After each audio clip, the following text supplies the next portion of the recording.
এই হচ্ছে digital learning pen. Learning pen মানে হচ্ছে শিক্ষামূলক কলম। যেই কলমটা আপনার 2 থেকে 8 বছরের মধ্যে যেই সন্তান রয়েছে, ছেলে হোক মেয়ে হোক, তাকে পড়াবে। এটা হচ্ছে একটা এডুকেশনাল টয় বা শিক্ষামূলক খেলনা।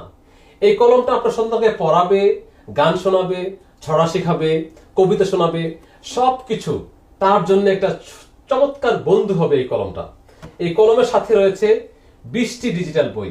এই প্রত্যেকটা বই এই কলমটা আপনার সন্তানকে পড়াবে কোনো শিক্ষক ছাড়া, কারো সাহায্য ছাড়া।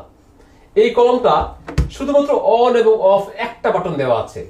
অন করবেন, লেখায় টাচ করবেন, আপনার সন্তান শুনবে আর পড়বে আর শিখবে। দেখুন, এই কলমের মধ্যে একটাই বাটন। এই বাটনের 3 সেকেন্ড চেপে ধরে রাখলে এটা অন হবে। আমি অন করছি, দেখুন। আসসালামু আলাইকুম ছোট্ট বন্ধুরা। সালাম দিয়ে কলমটা অন হবে। এবার এখানে 20টা বই দেওয়া আছে। 20টা বইয়ের মধ্যে 4টা বই হচ্ছে মৌলিক বই, বাংলা, অঙ্ক, ইংরেজি, আরবি। এই 4টা বই আপনার সন্তান পড়বে। পাশাপাশি আরো 16টা বই হচ্ছে। আপনি বলতে পারেন যে এতগুলি বই, আমার বাচ্চার বয়স তো 3 বছর বা 5 বছর বা 6 বছর, এতগুলি বই পড়বে কেন? হ্যাঁ, আমি আপনাকে দেখাবো প্রত্যেকটা বই আপনার লাগবে আপনার সন্তানের জন্য। আপনি দেখবেন কলমটা এই বইয়ের কভার আগে ছোঁয়াতে হবে। ছোঁয়ালে এই কলমটা এই বইটাকে সিলেক্ট করবে। দেখুন, লার্নিং পেন, সোনামণির বাংলা পড়া। যেই বইয়ের মধ্যে কলমটা টাচ করবেন সেই বইয়ের নামটা কলমটায় বলবে।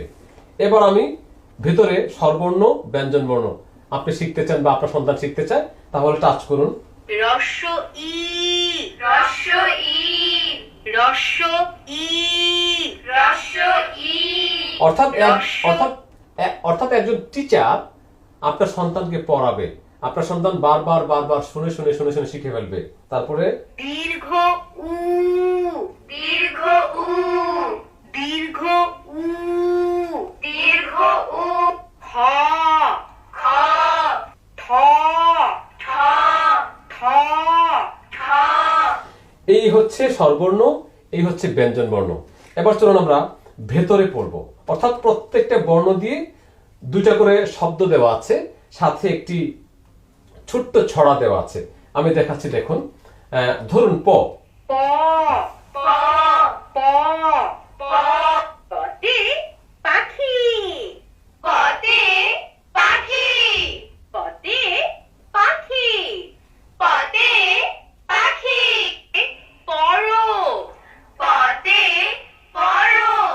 এইভাবে প্রত্যেকটা বর্ণ দিয়ে 3টে করে শব্দ দেওয়া আছে, সাথে একটা ছোট্ট ছড়াও দেওয়া আছে। যেমন ধরুন, আল কুরআনের প্রথম কথা, আল কুরআনের প্রথম